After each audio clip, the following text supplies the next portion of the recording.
And you brought it up off the top. No Jim Harbaugh on the sideline. He was notified less than 24 hours before kickoff of Michigan and Penn State from Happy Valley. And this was just, Sherrone Moore takes over, and the play calling was remarkable in this game because J.J. McCarthy goes 7 of 8 in the first half. I mean, he is efficient as ever. Now, he's not throwing for big numbers. He's not throwing touchdowns or anything like that. He does not throw a single pass in the second half. And we've been saying all season, well, the big reason that this team's better than they were last year is because J.J. McCarthy is better. And what did they do? They just pounded the football with Blake Corum and Donovan Edwards right down the throat of Penn State's defense. And I'm not saying Penn State's defense played poorly because they didn't. But Michigan wins the game 24-15, and they get back to their bread and butter a little bit. Yeah, I have to correct you on one thing. JJ did attempt one pass in the second half, but it drew a defensive pass interference penalty, so it didn't count as an attempt. Right? Unofficial pass attempt. But 32 consecutive runs, right? And what happened was, and it was really a smart decision by Sherrone Moore because he knew two things. He could feel two things. Number one, Chop Robinson was back for Penn State, and the strength of Penn State's defense are their edge rushers. They're not as big or physical on the inside, but they're outstanding. They have speed and length and quickness, and they can really rush the passer. And so the first couple possessions, when it got to third down, they got after J.J. McCarthy and one time sacked him, one time forced a throwaway. And Sherrone Moore said, okay, enough of this. We're going to bring in not one, but two extra offensive linemen. One of them, Trente Jones, wearing number 93, and then they bring in the other offensive tackle, the other transfer from Stanford, and they line up and just play bully ball. And they give the ball to Blake Corum, and they give the ball to Donovan Edwards, and a couple times J.J. McCarthy keeps it, and they just punished Penn State, and they had not had the big running numbers this year the way they had in the past. Remember, this team ran for 418 yards against Penn State last year in Ann Arbor.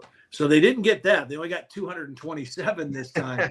But the game was never in doubt because the other thing Sherrone Moore knew was our defense, they're not going to score on our defense. Our defense has them locked down, and their offense is not doing anything against us. And so we can afford to have this kind of an offensive game plan, run it, shorten the game. And as soon as they got it up to 2 scores after a failed fourth down conversion in their own territory, and Blake Corum scored on the next play, the game was over. Yeah. It's so interesting. And obviously then everyone got to see Sherrone Moore, the emotion after the game, and just kind of, I think, unleashing a lot of what has gone on the last couple of weeks and the built up stuff from all of the outside noise. But more than anything, Michigan wins the game. And again, it might not be dominant like they've won some of these other games, but you're playing against a team that rightfully was a top 10 team coming into the game. And the game plan was indicative of, I guess, what happened. And then you brought it up with all of us. The way that Blake Corum's face looked after the game. Big gash above the bridge of his nose. Exactly. Like in between his eyebrows, and it just blood rushing down his face. That was perfect. It was a perfect microcosm probably for their team, but certainly for how they played that football game of, hey, we're just going to be tough and we're just going to find our way through it. And it feels like that's what they're planning to do now, especially if Jim Harbaugh's appeal, which doesn't feel likely it's going to get looked at or taken or anything. If Jim Harbaugh is not going to coach these last 2 games, and certainly, again, we're looking towards that final game against Ohio State, that's the mentality this team is going to come up with. Yeah, and there's a couple things to keep in mind here. First of all, I mean, the post game by Sherrone Moore and Blake Corum. I mean, it was raw emotion, right? Yes. That was a strange set of circumstances. I mean, they didn't find out what this decision was going to be until they got to Penn State, and they weren't informed directly by the league. They found out with social media posts about it, which is weird in and of itself. So they got to make the decision, of what they're going to do. I'm sure they had talked about it during the week because my sense was Jim kind of knew something might be coming. So I'm sure they had the plan in place early that Sherrone Moore would be in charge and they would go forward this way. The other thing is, Michigan is not a villain here, right? I mean, they did something wrong, right? They broke a rule. Nobody's denying at Michigan that they broke a rule. They don't like that the commissioner went forward without waiting for the NCAA and due process. Nobody's, trying to cover up that they didn't break a rule, that Connor Stallions didn't do something against NCAA rules. So they're kind of getting, to get some kind of punishment, they earned that, but the way it's gone about, I think this team has become even more galvanized. And we've had a couple of their games, and we talked about this.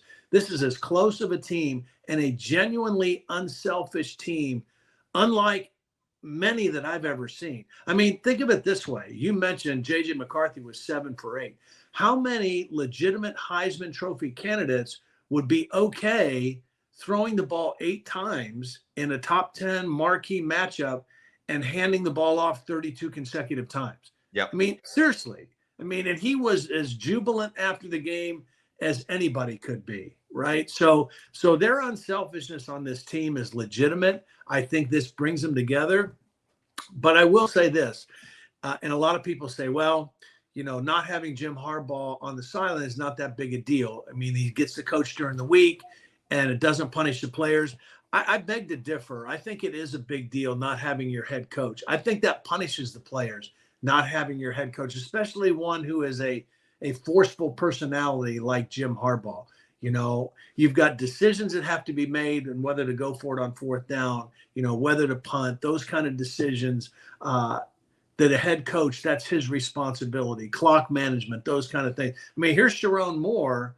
Sherrone Moore is not only in his first year as a play caller, he's also the acting head coach yesterday, and he's the offensive line coach still. So, offensive line coaches want to meet with those guys in between possessions, and he wants to talk to them, but he's got to stay on the headset because the defense is on the field, and he's the acting head coach. So it does make a difference not having your head coach on the field and on the sideline, but we'll see what happens over the next 2 weeks.